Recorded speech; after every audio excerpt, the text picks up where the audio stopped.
3-1 since Jimmy Butler entered the Warriors starting lineup. And now the sights have been changed for Warriors fans. Jimmy Butler, the third. Okay. How has it been so far? It's been incredible. He's brought a purpose back to this organization. From the play-in to now really being a playoff contender. We are going to win the championship. Wow. In today's video, we're going to break down everything Jimmy Butler and give you insight into why we believe he can make the Warriors a championship contender and really change the Warriors for the better. In this first clip right here, you see Jimmy Butler is going to be trusted with the offense, even with Steph Curry on the roster and starting right now in his normal position. You see Draymond Green does this dribble handoff to Jimmy Butler quickly, and they run this little quick action. Remember, it's only been a couple of games, but Jimmy Butler instantly realizes how he's guarded, and very different than someone like Steph Curry. Jimmy Butler is not guarded closely at the three-point line. Almost everyone goes under, and you see that's exactly what the Rockets do right here. Sengun goes under.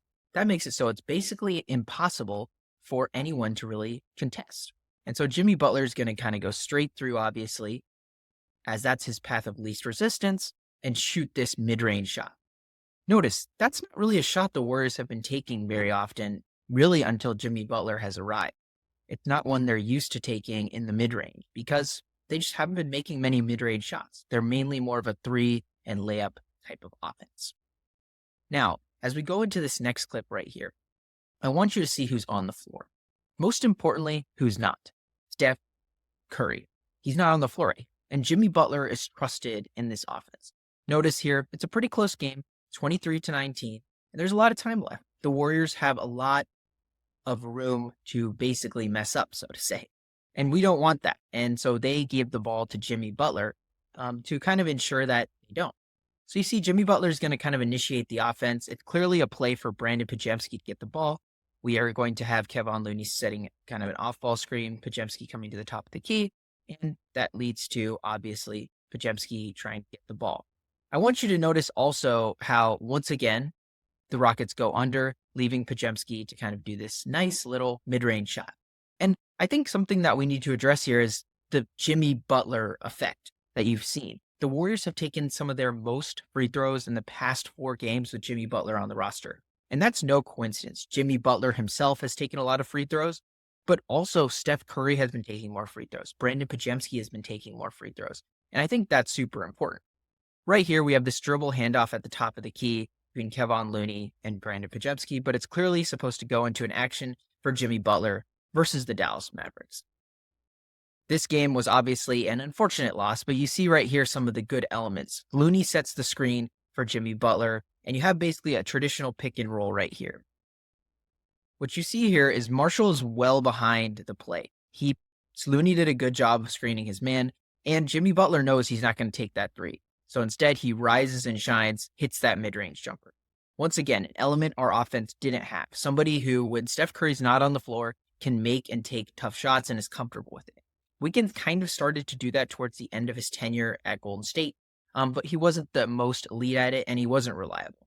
Take this play, for example. I think this is a great matchup for Jimmy Butler. He realizes Marshall's a little bit smaller than him, and Jimmy Butler is a really strong guy, and Draymond Green realizes that too, tries to get the pass over the top, and this is definitely not a play Andrew Wiggins would have made. He goes up immediately, gets fouled, and does an N1. And I think those types of plays change the momentum. We're down 6 here. We need to change the momentum to compete.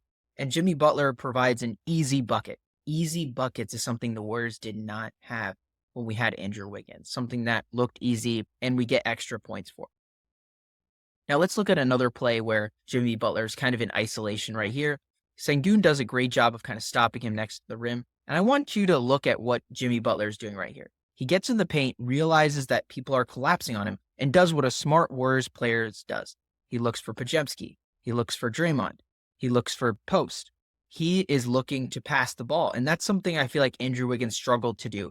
Go into the paint, then kick out, and give it to a player who's in a better position to attack a closeout. And right here, Podziemski does a great job realizing Thompson is closing out at full speed from all the way from the paint. He does a good job of getting right by him and doing a nice little layup floater type thing to get the Warriors even more ahead, 35-22, which is important because if we can attack closeouts well with our other players who are in our deeper bench, which we can do really well, Jimmy Butler initiating the offense can really get us into a great position where we're attacking closeouts and the bench is really able to thrive.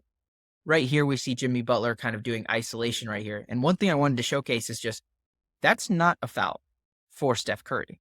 That's not a foul for Andrew Wiggins. But Jimmy Butler knows exactly what he's doing to get fouls. Sure, you can call it grifting, but I'm happy the Warriors have this. He basically pump fakes the ball up. Holiday kind of puts his hand in the basket. Then Jimmy Butler draws the foul and then shoots the ball. And those types of intelligent moves, those intelligent ways of drawing fouls is important. And he's like, hey, I don't think I draw a foul. I'm question marking the officials right here. But that's the important part of what Jimmy Butler does. He stops the game. He makes foul shots, and then we can get back, be set on defense. Now, I want to address Jimmy Butler also on defense because that's an important point, and that's kind of something we lost with Wiggins. So basically, we have Cam Whitmore coming downhill really fast and really no way to guard him. And Jimmy Butler's a little bit behind right here. But you see, he maintains kind of an open body, doesn't use his hands at all until going up at the top, and just kind of tries to shield him off from the paint as much as possible. And this is basically one-on-one defense. Normally, the Warriors will have somebody like Draymond Green in this position, but there's no Draymond in the paint. And he does a great job of essentially waiting for Cam Whitmore to go up, which he does. And then Jimmy jumps after him to kind of contest the ball to make sure that, it's a tougher shot. And this is something that we really need from Jimmy Butler that hasn't shown yet, but his defensive prowess is something the Warriors absolutely need on this team and something they need him to replace with Andrew Wiggins. Now, this next play is one of the probably seminal plays that we've kind of reviewed a little bit before, but at the end of the game, and a play I could see them running in the future. The Steph Curry for Jimmy Butler screen. Because Steph Curry has so much gravity and Jimmy Butler operates so well in the mid-range paint area, Steph Curry operates so much around the three-point line, this provides a very huge conundrum for teams like the Houston Rockets and for other teams because they want to make sure Steph Curry can't get the ball at the three-point line. And you see right here, they're instantly like, oh, Steph Curry's going to get wide open here. That's the play. But Jimmy Butler rolling into the paint arguably is just as dangerous, and in this play specifically is more dangerous because a wide open dunk is going to be made every single time over a three-point shot. And I think that's how the Warriors can really utilize Jimmy Butler and have been utilizing Jimmy Butler after the All-Star break to really become the championship contender that I think they can be. Thank you guys for watching, and please like and subscribe. We're so close to 1,000 subscribers, and we'd love you to be part of our first 1,000. Thank you guys for watching.